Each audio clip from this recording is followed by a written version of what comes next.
Have you ever wondered if you're doing better or worse than everyone else when it comes to money?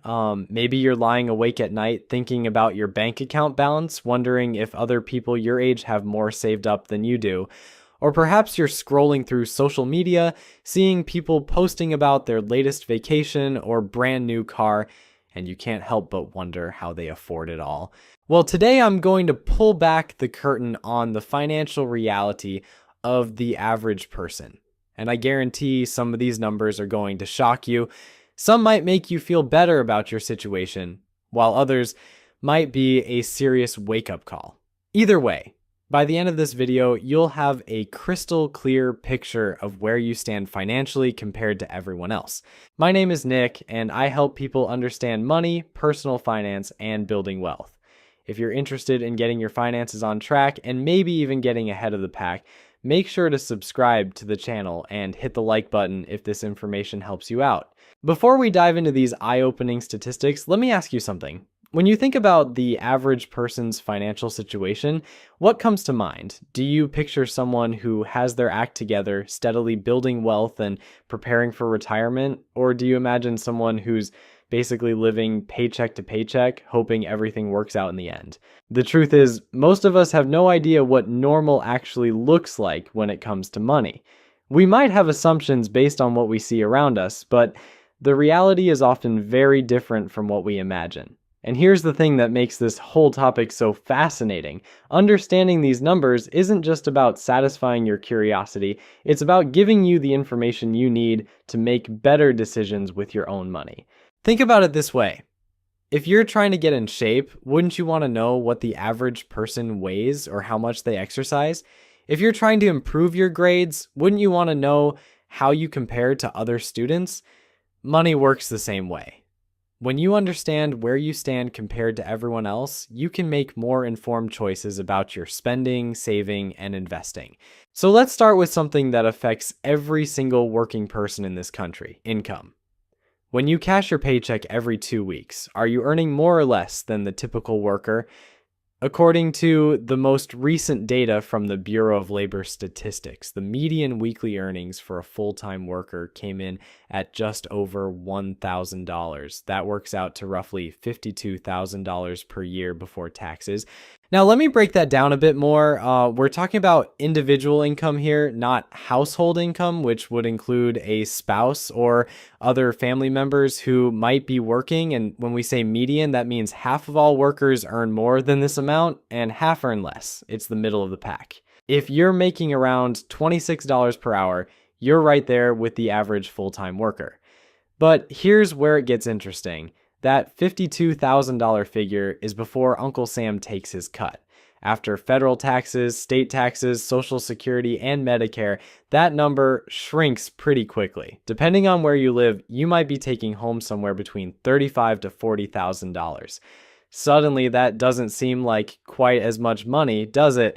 But income is just one piece of the puzzle. What really matters is what people are doing with that money once they earn it. And this is where things get really fascinating and honestly a little bit concerning.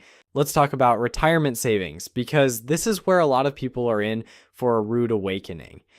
According to the Federal Reserve's most recent survey, the median amount that Americans have saved for retirement is $65,000. Now, before you start feeling too good or too bad about that number, remember that this includes people of all ages who actually have retirement accounts at all. Here's the kicker. About 25% of Americans don't even have a retirement account. They have $0 saved for when they stop working. Zero. That means 1 out of every 4 people you meet is planning to rely entirely on Social Security when they retire, assuming it's even still around by then. For those who do have retirement savings, the numbers vary dramatically by age, and some of them are pretty alarming. People under 25 have a median balance of less than $2,000. Now, to be fair, if you're 23 years old and just starting your career, having $2,000 saved is actually not terrible. But it does highlight how important it is to start early.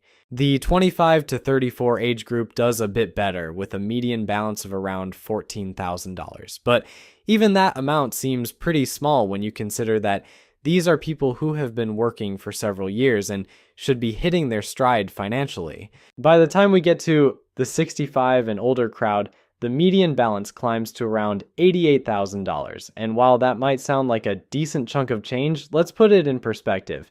If you retire with $88,000 and follow the traditional 4% withdrawal rule, you'd be able to pull out about $3,500 per year from your retirement accounts. That's less than $300 per month. $300 per month. Think about that for a second. Could you live on $300 per month in retirement, even if you own your home outright and have no mortgage payment? $300 wouldn't cover your groceries, utilities, healthcare, and everything else you need to survive. This is why understanding these statistics is so important. If you're in your 20s, 30s, or 40s and you're looking at these retirement numbers, you should be having a serious conversation with yourself about whether you're saving enough. Because the average person clearly isn't. Speaking of Social Security, since so many people are planning to rely on it heavily, let's look at what the average benefit actually provides. The Social Security Administration reports that the average monthly benefit is around $1,550. That's about $18,600 per year.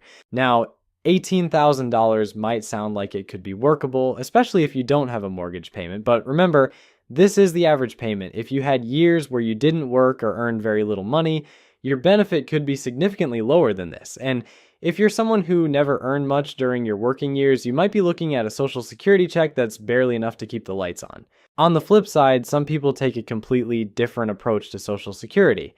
They plan their retirement assuming they won't receive a dime from Social Security, treating any benefit they do receive as a bonus. This might seem overly cautious, but given the long-term funding challenges facing the program, it's probably not a bad way to think about it. But let's shift gears and talk about something that affects your day-to-day life right now: spending. How much does the average household actually spend each month?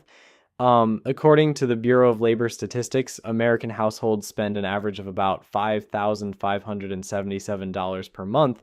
Over the course of a year, that adds up to roughly $67,000 in total spending. Now think about what this means. If the average household is spending $67,000 per year, they need to bring home at least that much just to break even. And remember, we're talking about take-home pay here, not gross income. So if you want to have any money left over for savings, investments, or building wealth, you need to be earning significantly more than $67,000 per year as a household. This spending breaks down into some pretty predictable categories, but the amounts might surprise you. The biggest chunk goes to housing, which shouldn't shock anyone who's ever paid rent or a mortgage. The average household spends about $1,885 per month on housing costs. That includes rent or mortgage payments, property taxes, insurance, utilities, and maintenance. $1,885 per month on housing. That's over $22,000 per year just to keep a roof over your head. And if you're living in a major city, you're probably laughing at how low that number sounds. In places like San Francisco or New York, $1,800 might get you a closet with a window if you're lucky. Food comes in as the second biggest expense, with the average household spending about $691 per month on groceries and dining out. That's over $8,000 per year just to keep everyone fed. And honestly, if you're spending less than $700 a month feeding your family, you're probably doing something right. Either that, or you've mastered the art of living on ramen noodles and peanut butter sandwiches. Transportation eats up another $913 per month, which covers car payments, insurance, gas, maintenance, and public transportation. Nearly $11,000 per year just to get from point A to point B. And this is why some financial experts suggest that your housing and transportation costs combined shouldn't exceed 50% of your income. When you add up that $1,800 for housing and $900 for transportation, you're already at $2,700 per month. And we haven't even talked about anything else yet. Now let's dive into something that can make or break your financial future: credit scores. Most people know they should care about their credit score, but they might not know where they actually stand compared to everyone else. According to Experian, the average FICO score in America is 715, which is actually pretty solid. Credit scores range from 300 to 850. So 715 puts the average person in what's considered good credit territory. But here's what's interesting about this number. It means that a lot of people are doing at least some things right when it comes to managing their credit. They're generally paying their bills on time and keeping their debt levels reasonable. But don't let that 715 average fool you into thinking everyone has their credit situation figured out. There are still plenty of people walking around with scores in the 500s and 600s, wondering why they can't get approved for decent interest rates on anything. Your credit score affects everything from your mortgage rate to your car loan terms, and even some employers check credit scores before hiring. The good news is that maintaining a decent credit score isn't rocket science. Pay your bills on time, don't max out your credit cards, and avoid opening new credit accounts every time you want to save 10% at the checkout counter. It's really that simple, but somehow a significant portion of the population still manages to mess it up. Speaking of credit, let's talk about the elephant in the room, credit card debt. This is where things get ugly fast. The average household is carrying over $9,000 in credit card debt. $9,000. That's not a car loan or a mortgage where you're buying something that holds value. That's $9,000 spent on stuff that's probably sitting in closets, gathering dust, or already thrown away. What makes this even more painful is the interest rates on credit cards. We're talking 15, 20, sometimes 25% or higher. If you're paying 20% interest on $9,000 in credit card debt, you're throwing away $1,800 per year just in interest payments. That's money that could be going toward building wealth, but instead it's making credit card companies rich. Here's the thing that really gets me about credit card debt. Most of it comes from buying things people don't actually need. Sure, sometimes people use credit cards for emergencies or unexpected expenses, but let's be honest, a lot of that $9,000 went toward clothes, electronics, dinners out, online shopping sprees, and impulse purchases that seemed like a good idea at the time. The solution's pretty straightforward, even if it's not always easy to implement. Pay off your credit card balances in full every single month. If you can't afford to pay cash for something, don't put it on a credit card unless it's a genuine emergency. And if you're already carrying a balance, make paying it off your top financial priority even before you start investing for retirement. There's no point in earning 7% in the stock market if you're paying 20% on credit card debt. Now let's talk about net worth, which is probably the best single number for measuring your overall financial health. Net worth is simply what you own minus what you owe. Add up the value of your house, your cars, your bank accounts, your retirement accounts, and everything else you own. Then subtract your mortgage, credit card debt, student loans, and any other money you owe. Whatever's left is your net worth. According to the Federal Reserve, the median net worth for American households is about $122,000. But just like with retirement savings, this number varies dramatically by age, and some of the breakdowns are pretty eye-opening. If you're under 35, the median net worth is less than $14,000. Now, if you're 25 years old and just starting your career, having $14,000 in net worth isn't terrible. But if you're 34 and still sitting at $14,000, you might want to have a serious conversation with yourself about your financial trajectory. The 35 to 44 age group does better, with a median net worth of $91,000. The 45 to 54 crowd hits $168,000. People between 55 and 64 have a median net worth of $212,000. And those 65 to 74 years old hit $266,000. Here's what I find fascinating about these numbers. They're actually pretty achievable for most people with decent incomes and some basic financial discipline. You don't need to be a stock market genius or start the next big tech company to hit these milestones. You just need to consistently spend less than you earn and invest the difference. But there's another side to this coin that we need to address: savings rates. How much of their income is the average person actually setting aside? The Bureau of Economic Analysis shows that Americans save about 6% of their income after taxes. 6%, that's it. Now, 6% might not sound terrible, but Let's think about what this really means. If you're saving 6% of your income and some of that needs to go toward short-term goals like buying a car or making a down payment on a house, there's not much left over for long-term wealth building. Consider this. The average down payment on a home is $62,000. The average kitchen renovation costs $26,000. A new car averages over $47,000. If you're only saving 6% of your income and you need to fund all these shorter term goals, how much is actually making it into your retirement accounts? Most financial experts suggest saving at least 10 to 15% of your income specifically for retirement. And that's on top of whatever you're setting aside for other goals. If you want to retire early and not have to work until you're 70, you probably need to be saving even more than that. This brings us to something that might surprise you: retirement age. When do you think most people actually stop working? If you guessed 65, you'd be close but not quite right. According to recent data, the average retirement age in America is 61. Now, that might sound pretty good at first. Who wouldn't want to retire at 61 and spend their golden years doing whatever they want? But here's the catch. Most people can't collect their full Social Security benefits until age 67. So if you're retiring at 61, you've got 6 years to bridge that gap somehow. And if your retirement savings look anything like those median numbers we talked about earlier, those 6 years might be pretty lean.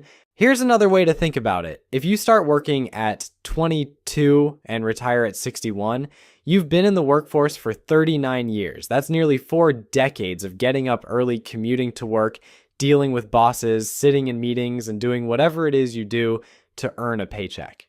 After all that time, you finally get to retire with maybe $88,000 in your retirement account, which we already established gives you about $300 per month to live on. Does that sound like a good deal to you? Because honestly, it sounds like a pretty raw deal to me. But here's where it gets even more interesting. The Social Security Administration says that someone who reaches age 65 can expect to live another 19 to 21 and a half years. So if you retire at 61, you might have 25 years or more of retirement to fund. 25 years is a long time. That's longer than most people's entire career up to that point. And here's the question that should keep you up at night. How many of those 25 retirement years are you going to be healthy enough to actually enjoy? At 61, there's a decent chance you're still in good shape, but what about at 71 or 81? Time has a funny way of catching up with all of us, and the activities you can do at 65 might not be the same ones you can handle at 75.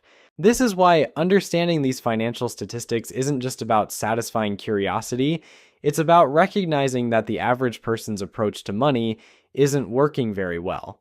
When the typical American has less than $90,000 saved for retirement and is carrying $9,000 in credit card debt, something is seriously wrong with the picture. But here's the good news, and this is why I wanted to share all these numbers with you. Once you know what average looks like, it becomes pretty clear how to do better than average. And doing better than average doesn't require some magical formula or secret knowledge that only wealthy people possess. If you're consistently saving more than 6% of your income, you're already ahead of most people. If you're avoiding credit card debt, you're way ahead of the game.